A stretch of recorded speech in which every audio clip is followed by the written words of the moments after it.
नमस्कार सर्वांना.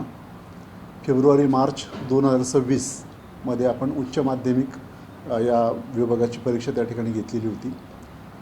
10 फेब्रुवारी ते 18 मार्च 2026 या कालावधीमध्ये ही परीक्षा त्या ठिकाणी पार पडली होती.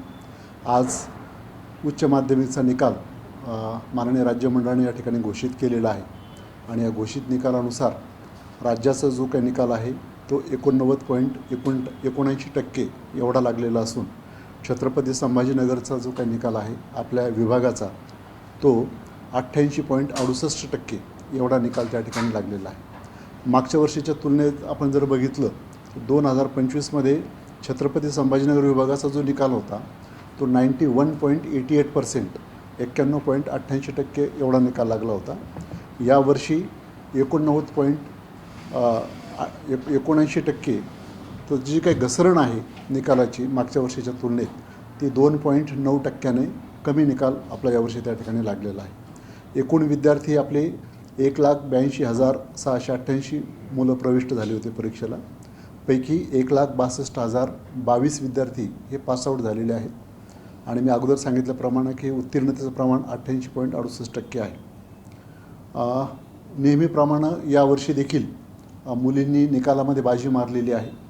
राज्यामध्ये 6.35% उत्तीर्णतेचं मुलींचं प्रमाण हे मुलांपेक्षा जास्त असून आपल्या छत्रपती संभाजीनगर विभागामध्ये 6.22% मुलींनी या उत्तीर्णतेमध्ये बाजी मारलेली आहे. मुलांपेक्षा जास्त मुली या उत्तीर्ण त्या ठिकाणी झालेल्या आहेत.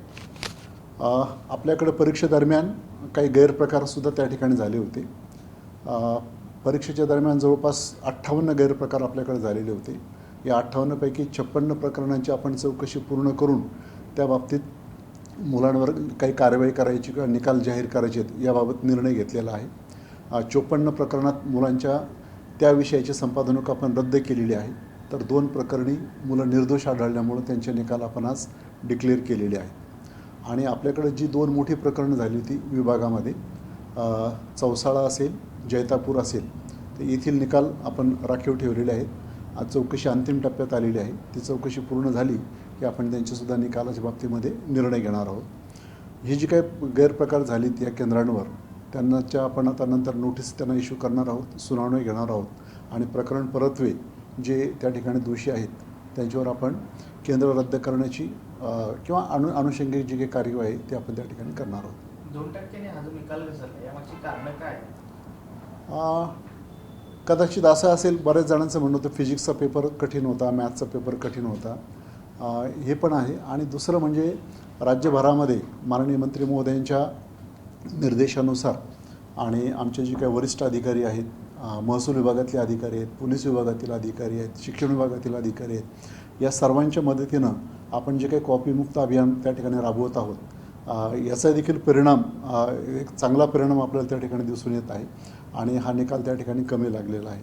आपण जर बघितलं तर प्रावीण्यामध्ये येणारी मुलं राज्यामध्ये फक्त 9.96% म्हणजे 75% अभाव मुलं त्या ठिकाणी आहेत. फर्स्ट क्लास आणि ऑनवर्ड्स 60% ऑनवर्ड्स मुलं त्यांचीसुद्धा संख्या कमी आहे. म्हणजे याचं हे द्योतक आहे की परीक्षा या चांगल्या वातावरणात त्या ठिकाणी झालेल्या आहेत आणि एरवी निकालाला येणारी जी काही सूज आहे किंवा जे काही मुलांना जास्त पर्सेंटेज दिसत होते त्याचं प्रमाण बऱ्यापैकी या ठिकाणी कमी झालेलं आहे. या निकालाचं वैशिष्ट्य काय सांगते? निकालाचं वैशिष्ट्य म्हणजे आपण जे काही वेगळ्या मुलांना सवलती देतो त्या सवलती आपण दिलेल्या आहेत. मुलींना जर आपण संधी दिली तर मुली नेहमीच कशा अग्रेसर राहतात हे गेल्या पण अनेक वर्षांपासून या ठिकाणी बघत आहोत की जेव्हा जेव्हा मुलींना संधी मिळते तेव्हा तेव्हा मुलांपेक्षा जे घरातली कामं करून आईवडिलांना मदत करून पुन्हा अभ्यास करून मुली त्या ठिकाणी चांगल्या पद्धतीनं पासआउट होत आहेत. ज्या ज्या केंद्रांवर कॉपी प्रकार घडून आले त्याचं पुढे तुम्ही काय करणार आहात आणि मंडळ मान्यता किंवा असं काही कारवाई करणार आहात? कॉपी केस ज्या ठिकाणी झालेले आहेत त्यांची आम्ही आता सुनावण्या त्या ठिकाणी लावणार, नोटीस त्यांना इश्यू करणार आणि नॅचरल जस्टिसप्रमाणे त्यांचं काय म्हणणं आहे ते आपण त्या ठिकाणी ऐकून घेणार आणि जिथं मला असं वाटतं की ही मंडळी या ठिकाणी दोषी आहेत किंवा या केंद्रांवर जाणीवपूर्वक असे गैरप्रकार झालेले आहेत किंवा त्याला खतपाणी घातलेलं आहे, प्रतिबंध करण्यासाठी कुठल्या प्रकारची यांनी ॲक्शन त्या ठिकाणी घेतलेली नाही, अशा केंद्रांवरची केंद्र मान्यता रद्द करण्याचा आम्ही त्या ठिकाणी निर्णय घेणार. एकूण किती विद्यार्थी विद्यार्थ्यांचा निकाल आपण राखीव ठेवला आहे. जवळपास 501 विद्यार्थ्यांचा निकाल या रेग्युलर या 2 प्रकरणामध्ये आणि 48 प्रकरणात इतर विद्यार्थ्यांचं जे काही परीक्षेदरम्यान म्हणजे परीक्षोत्तर जे काही गैरप्रकार झालेले असतात, ज्यावेळेस उत्तरपत्रिका तपासल्या जातात, कुणाची उत्तरपत्रिका फाडलेली असणे किंवा काहीतरी त्यामध्ये इतर काही मजकूर लिहिलेला असणे, तर असे 48 असे एकूण जवळपास 549 विद्यार्थ्यांचे निकाल आपण राखीव ठेवले. सर, काही एखाद्या उत्तरपत्रिकेवर असं काही युनिक मजकूर हात लागलाय का? वेगळं काही असं काही कार आहे? नाही, असे असतात, पण यावेळेस कसं मॉडरेटरनं काही लक्षात आणून दिलं नाही की मुलं जे काही वेगवेगळ्या प्रकारचे आवाहनं करतात किंवा विनंत्या करतात किंवा काही कविता लिहून ठेवतात, गाणी लिहून ठेवतात, तर असं काही लक्षात आणून दिलं नाही. पण 4-2 प्रकरणं दरवर्षी झालेलीच असतात अशी.